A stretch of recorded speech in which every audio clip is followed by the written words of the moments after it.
Bonjour chers paroissiens, nous vous revoilà pour le 6e dimanche du temps pascal. Tout d'abord, je me réjouis avec vous de revoir les uns les autres, progressivement, c'est vrai. Merci pour vos commentaires par rapport aux vidéos précédentes.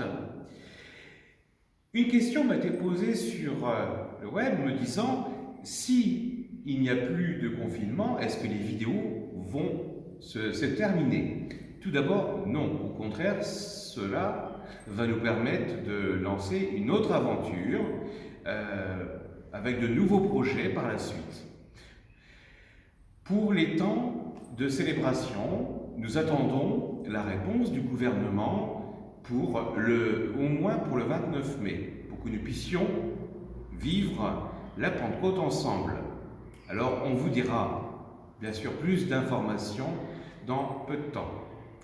D'ici là, on est dit ce dimanche et le Seigneur nous parle de cet esprit. Cet esprit, il nous montre à la fois un lien trinitaire qui unit le Père et le Fils dans l'Esprit Saint. Cette importance qu'il faut que les trois puissent être réunis pour que la force et l'évangélisation puissent se propager. Alors, ensemble, lisons l'Évangile.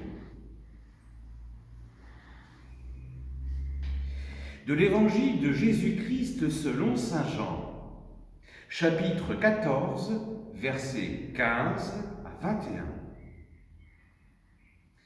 En ce temps-là, Jésus disait à ses disciples, « Si vous m'aimiez, vous garderez mes commandements.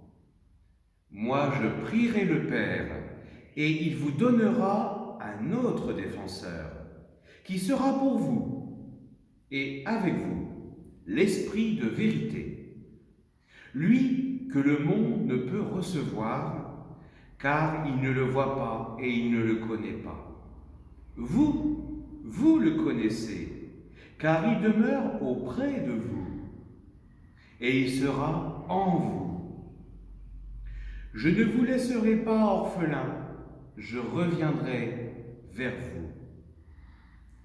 D'ici peu de temps, le monde ne me verra plus, mais vous me verrez vivant, et vous vivrez aussi.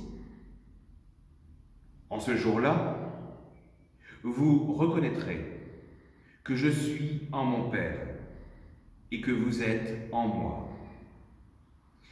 Que vous êtes en moi et moi en vous. Celui qui reçoit mes commandements et les garde, c'est celui-là qui m'aime. Et celui qui m'aime sera aimé de mon Père. Moi aussi, je l'aimerai et je me manifesterai à lui. Acclamons la parole de Dieu. Louange à toi, Seigneur Jésus.